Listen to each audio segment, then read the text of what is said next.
કે તમારી પાસે થર્ડ પાર્ટી ઇન્સ્યોરન્સ નહીં હોય તો તમને પેટ્રોલ પંપ નહીં આપે. પણ પેટ્રોલ પંપવાળા ચેક કેવી રીતના કરે કે આની પાસે વીમો છે કે નહીં, એ કેવી રીતના પોસિબલ થાય? અત્યારે તમારી સાથે હું જે વિડીયો કરવા જઈ રહ્યો છું એ તમારા માટે બહુ જ કામનો છે. કારણ કે સુપ્રીમ કોર્ટે હવે એક એવું સૂચન કર્યું છે કે જો કોઈ પણ વાહનનો થર્ડ પાર્ટી વીમો નહીં હશે તો પેટ્રોલ પંપો પર પેટ્રોલ અને ડીઝલ નહીં મળશે, એવું સુપ્રીમ કોર્ટે કીધું છે.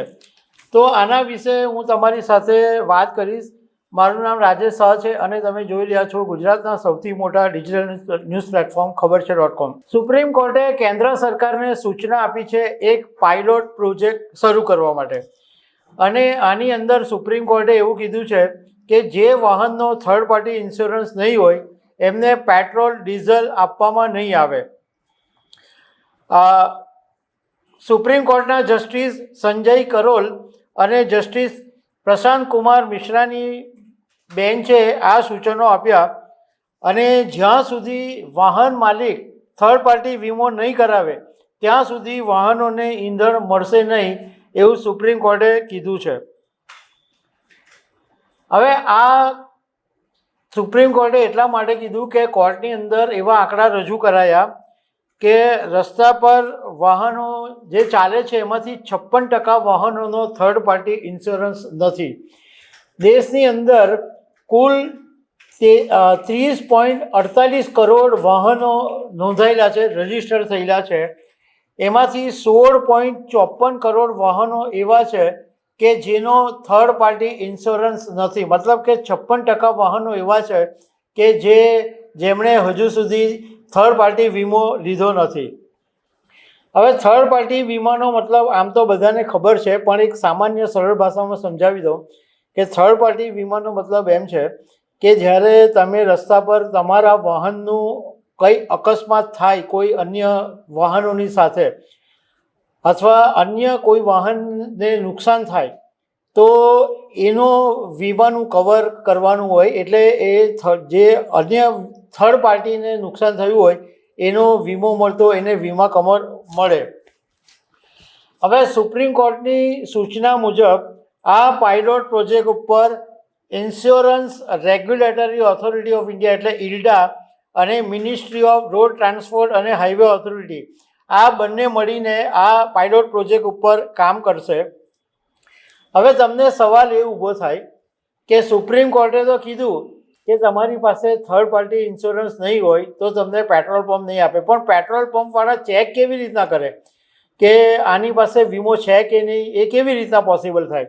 તો એનો રસ્તો કાઢવામાં આવ્યો છે. એમાં એવું છે કે પેટ્રોલ પંપો અને મુખ્ય રસ્તાઓ ઉપર ઓટોમેટિક નંબર પ્લેટ રેકગ્નિઝેશન કેમેરા લગાવવામાં આવશે. અને આ કેમેરા વાહનની જે નંબર પ્લેટ છે એને ઇન્સ્યોરન્સ ઇન્ફોર્મેશન બ્યુરો અને કેન્દ્ર સરકારનું જે પોર્ટલ વાહન છે એની સાથે ઓટોમેટિક કનેક્ટ કરીને વીમા સ્ટેટસની તપાસ કરશે. અને એનાથી ખબર પડી જશે કે આ જે વાહન છે એનો ઇન્સ્યોરન્સ નથી. એટલે ઓટોમેટિક જ પેટ્રોલ પંપવાળાને બી ખબર પડી જશે. એટલે એ તમને પેટ્રોલ અને ડીઝલ આપવાનો ઇનકાર કરી શકે છે. પેટ્રોલિયમ અને નેચરલ ગેસ મંત્રાલયે આ વ્યવસ્થા ઉપર ઓલરેડી સંમતિ આપી દીધી છે.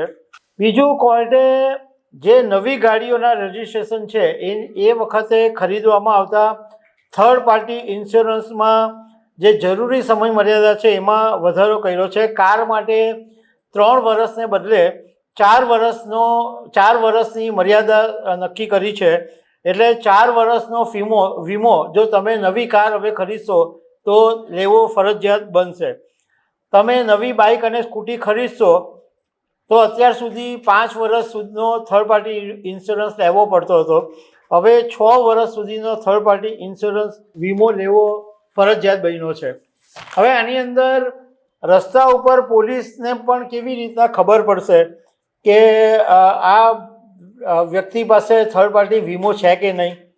તો એના માટે કોર્ટે રાજ્યોને એવું કીધું છે કે પોલીસને હેન્ડ હેલ્ડ ડિવાઇસ આપવામાં આવે અથવા મોબાઈલ એપ્સ આપવામાં આવે જેનાથી આ સીધું કનેક્ટ કરી અને એવી ખબર પડી જાય કે આ વીમો, આ વાહનનો વીમો છે કે નહીં.